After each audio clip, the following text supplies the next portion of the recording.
Bine v-am găsit, bine v-am regăsit, dragilor din Zodia Scorpion, oriunde v-ați afla. Iată-ne din nou împreună la o nouă lectură, de data aceasta pentru perioada cuprinsă între 20 și 26 octombrie inclusiv, așa că toți cei care aveți soarele, luna, Venus, ascendentul sau oricare alt aspect astral important pentru voi din harta voastră natală și care are legătură cu Zodia Scorpion, această lectură este de asemenea și pentru voi. Ca de fiecare dată, nu uitați, este totuși o lectură generală, așa că vă rog să luați decât acele mesaje care rezonează cu voi, restul lăsați-le să zboare în univers, pentru că sigur sunt pentru alte energii care într-o mai mică sau mai mare măsură au legătură cu Zodia Scorpion. Zise toate acestea, haideți să vedem ce ne spune oracolul Lenormand pentru voi, dragilor din Scorpion, ce este important de știut în această săptămână pentru dragii mei din Scorpion, ce situație importantă trebuie să știe dragii mei din Scorpion în perioada 20 până pe 26 octombrie.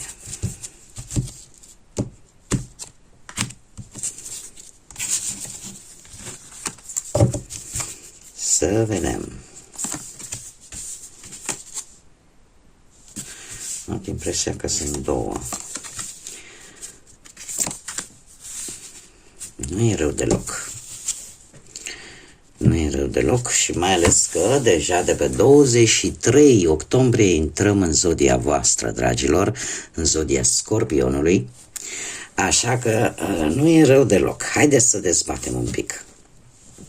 În prima fază, posibil să fie vorba despre fluiditate în dragoste, în sentimente, în acele lucruri care sunt importante cu adevărat pentru voi, mai ales pentru partea asta relațională, sentimentală, da?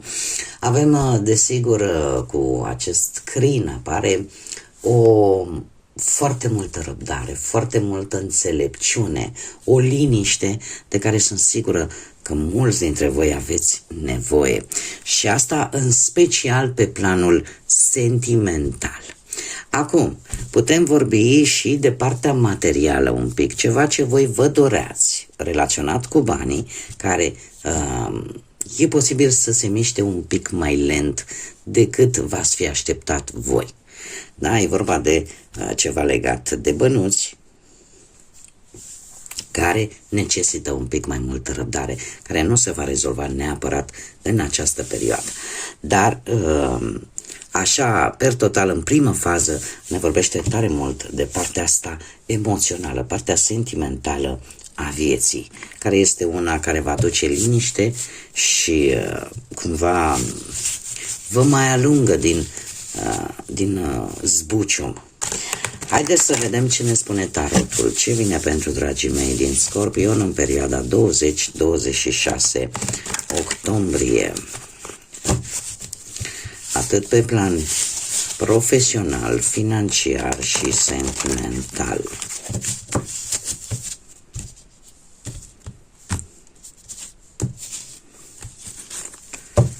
Haideți să vedem. Pe plan profesional, o dezamăgire. O dezamăgire, dragilor. Un 3 de spade.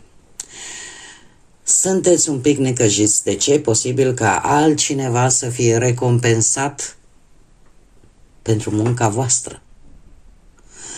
Adică voi să vă fi dat, să vă fi făcut treaba cum trebuie și din păcate altcineva culege laurii. Iar lucrul ăsta logic să vă deranjeze, să vă necăjească. Cum de asemenea mai poate vorbi pe planul ăsta al muncii de ideea de a căuta cumva un alt loc, o altă activitate sau de a încerca cu totul și cu totul altceva nou. Da? Este, indiferent cum o dăm, totuși sunt niște simțăminte, ca să zic așa, care nu, de singurătate, în care poate ai primit un refuz vis-a-vis de un job sau poate ai făcut o alegere rea, tot legat de job sau chiar dacă aveți poate propria afacere, nu ați fost voi foarte inspirați și sunteți într-o perioadă în care într-un fel sau altul suportați un pic consecințele. E posibil, de asemenea, ca unii dintre voi să fiți într-o perioadă de tranziție. O tranziție destul de dură, destul de grea, dar eu aș zice că nimic peste care voi să nu puteți trece, dragilor, indiferent cât sună de clasic, ca să zic așa, că toată lumea spune acest lucru, dar în special voi aveți capacitatea să treceți peste aceste lucruri. E adevărat, am un 10 de cupe aici care îmi vorbește ori de, mai ales pentru cei care aveți propria afacere și poate aveți, nu știu, există o afacere de familie sau aveți asociați, ceva se va întâmpla care vă va da lumea peste cap și care implicit va dărâma ori acea afacere, ori acel loc de muncă, ori acea propunere care nu avea o bază solidă, care începuse să nu ducă nicăieri. Către sfârșitul săptămânii, și haideți să vedem și care sunt consecințele, lucrul ăsta se va întâmpla foarte rapid. Nu știu dacă există implicarea unor zodii de aer, Gemeni, Balanță sau Vărsător, dar acest turn care va veni, această situație, vine ca să vă trezească. Vine ca să vă arate că ceva e putred, da, la mijloc. Că lucrurile nu sunt așa cum aparent arătau să fie. Am cu acest cavaler de spade.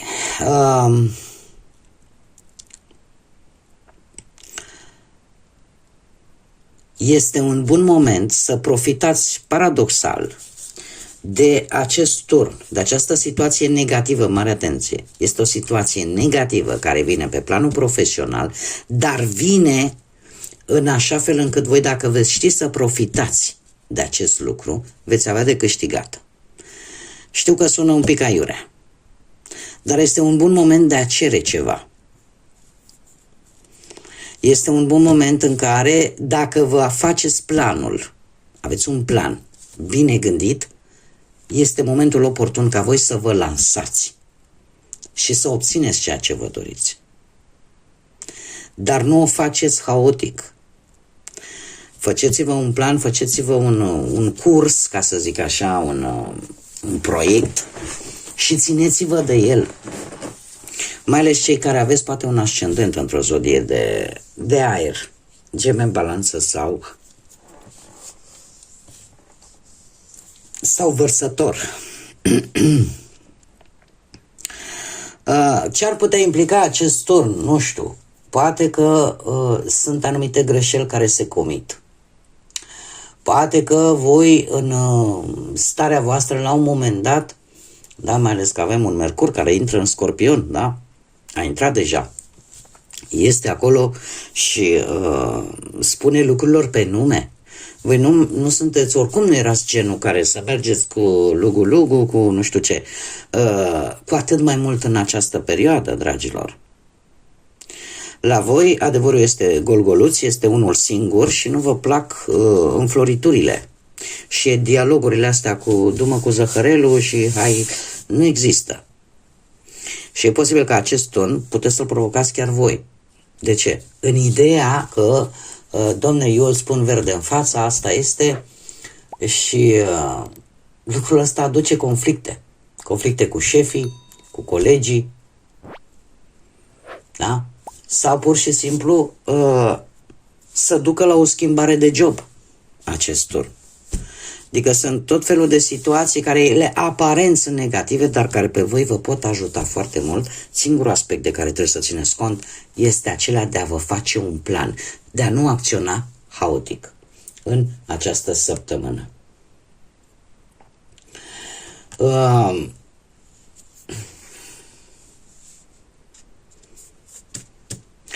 Eu spune că, din punct de vedere astrologic, pentru voi, cel puțin în luna lui octombrie, este un moment cheie în care, și astrele chiar o spun, voi puteți să vedeți exact de ce continuați să aveți anumite probleme pe anumite arii ale vieții. Dar astea se vor dezvălui. Și chiar dacă, cum am mai spus, este ceva aparent negativ, se va dovedi pozitiv, poate pe termen lung, dar cu această condiție de a acționa în urma unui plan, nu acționați haotic. Mergem mai departe, pe partea banilor. Pe partea banilor, de asemenea, avem zodii de aer, Gemeni, Balanță, Vărsător, avem zodii, deci e o aglomerație aici. Avem zodii de pământ, Taur, Fecioară, Capricorn și Berbec, zodia Berbec. Haideți să le luăm un pic pe rând. Există cineva puternic. Din punct de vedere financiar, joacă un rol foarte important în viața voastră, așa că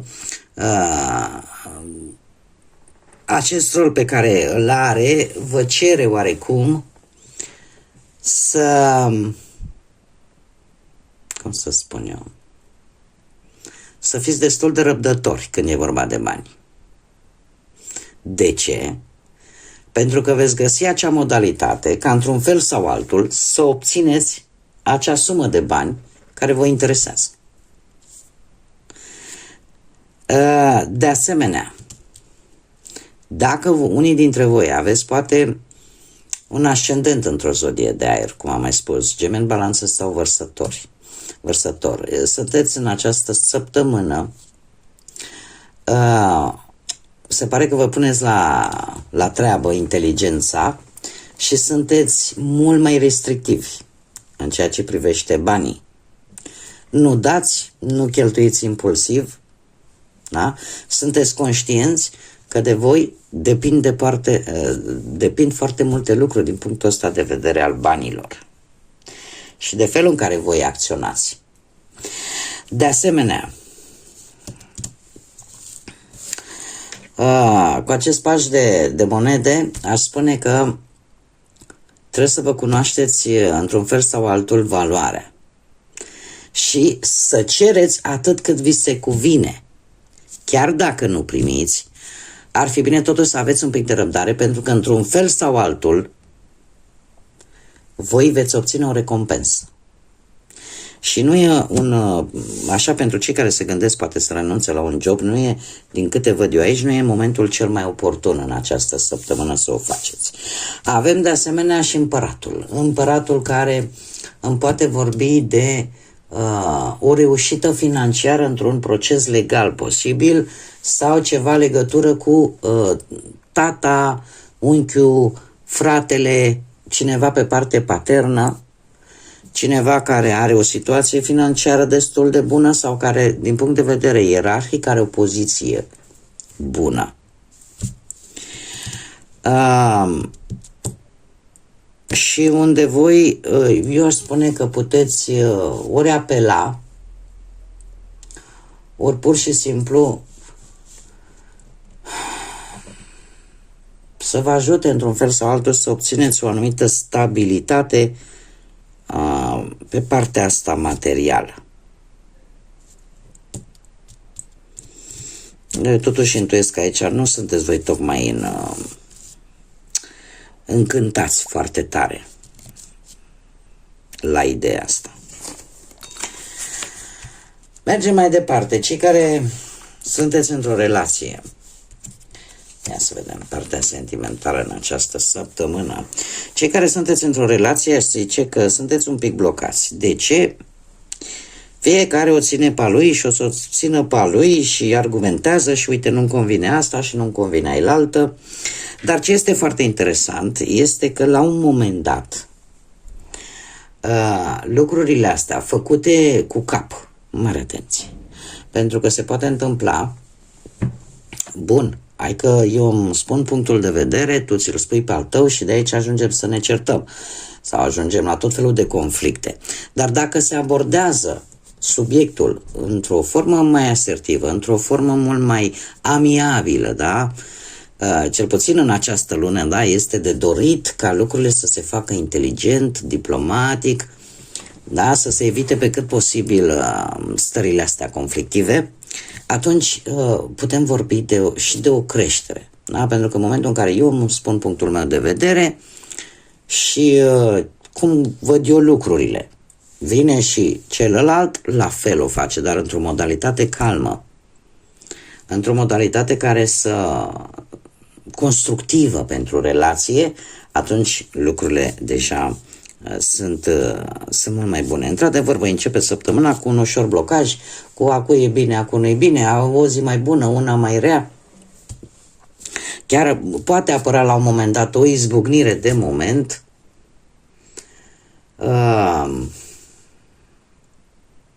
Eu zice că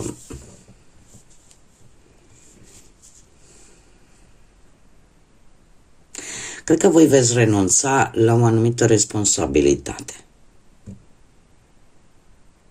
Și asta posibil să calmeze spiritele.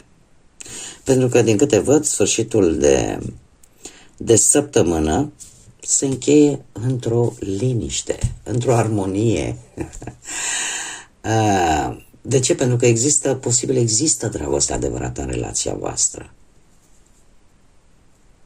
Există acea atracție. Există ceea ce este necesar. Chiar dacă apar și mici furtuni în relația voastră. Este foarte, foarte interesant faptul că de multe ori aceste furtuni e posibil să nu fie din cauza voastră, dragilor. Să fie, mai ales, nu știu, eu am trăit o perioadă prin Anglia, pe la Londra și așa era acolo, trebuia să locuim mai multe persoane sub același acoperiș. Da? Persoane diferite sub același acoperiș și de obicei când se întâmplă acest lucru, întotdeauna apare invidia, apare bârfa, apar tot felul de inconveniente sociale de genul ăsta. Totuși mie acest 5 de bâte îmi spune că poate exista implicarea unor alte persoane care face ca tensiunile voastre, conflictele voastre să aibă loc. Și atunci probabil că există o calmitate din partea ori a ta, ori a persoanei tale dragi. E ca și cum parcă ați juca un rol în incinta în văzul lumii, ca să zic așa. În văzul lumii, uite, Doamne, vai cât scandal există, dar de fapt voi chiar vă iubiți, voi chiar vă leagă ceva important cu acest 2 de cupe. E ca și cum, practic, la finalul fiecărei discuții de astea, la final parcă râdeți și spuneți, ce, Doamne, iartă, am ajuns, ne certăm pentru toți fraierii, pentru toată lumea care vorbește, ceva de genul ăsta. E și asta un lucru, o chestie interesantă. Haideți să vedem cei care sunt singurei. Cei care sunteți singurei, voi visați la o schimbare mare care trebuie să vă spun că va veni. Va veni și odată cu ea vine și cu posibilitatea de a alege. Responsabilitatea de a alege, mai bine zis.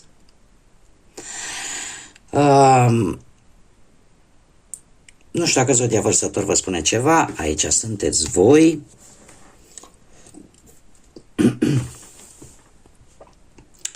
Posibil să traversați o perioadă un pic mai nefericită în această perioadă și, nu știu, poate să descoperiți că totuși există dragoste, există iubire, chiar dacă în momentele cele mai tragice și mai negative din viața noastră poate nu le vedem.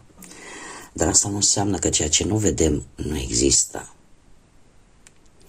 Sau să ai atât de multe decepții pe un anumit aspect al vieții încât să nu mai vezi, să nu mai dai niciun fel de oportunitate, nicio șansă, poate iubirii, da? Dar ea există. Și voi sunteți într-o perioadă încă de transformare, unii dintre voi, în care vă place mai mult, poate singurătatea, în care încercați să vă vindecați voi pe voi și ce este în interiorul vostru. Tocmai de aceea, chiar dacă apar, să zicem, șanse noi, de a cunoaște persoane noi, de a le lăsa poate să intre în viața voastră, sunteți încă într-o perioadă de vindecare. Într-o perioadă în care echilibrul vostru intern trebuie adus la un nivel optim și eu aș spune că cel puțin în această săptămână veți fi mult mai atenți la propria voastră persoană, la propriile voastre răni, la ceea ce voi aveți nevoie să vă vindecați și abia după aia, cum să spun eu, sunteți atenți, cum ar veni de azi încolo, da? Săptămâna viitoare pentru voi va fi o săptămână, da? Această săptămână, că eu nu știu când urmăriți voi această lectură, dar în această săptămână, 20-26 octombrie, veți fi într-o perioadă în care încercați să vindecați ceea ce este de vindecat în interiorul vostru, chiar dacă există șansa undeva, poate către sfârșitul săptămânii, să apară cineva nou în viața voastră, că e la locul de muncă, posibil și asta, dar să apară cineva nou care să completeze toată această transformare și toată această vindecare a voastră. Haideți să vedem acum și ce mesaj important au constelațiile pentru voi, dragilor din Scorpion, în perioada 20-26 octombrie. Sunt foarte multe, ba nu sunt 3, hai că merge. Hai să le dăm repejor așa, avem constelația unului ar fi, care ne vorbește de frumusețe, orgoliu, mândrie și încredere. Apreciază frumusețea vieții, fă-ți afirmații care să te ajute pe tine. Începi să-ți arăți adevăratele tale talente și menține-te mult mai încrezător în forțele proprii. Ai încredere în speranță sau nu-ți pierde speranța în această perioadă. Mai avem de asemenea constelația Draco, constelația Dragonului, da? Care ne vorbește de putere și de acel gardian. Continuă să te miști înainte, fii drept și protejează ceea ce pentru tine este important. Și încă un mesaj, avem constelația Vulpii, care ne vorbește de înțelepciune, istețime și strategie, așa cum bine am văzut.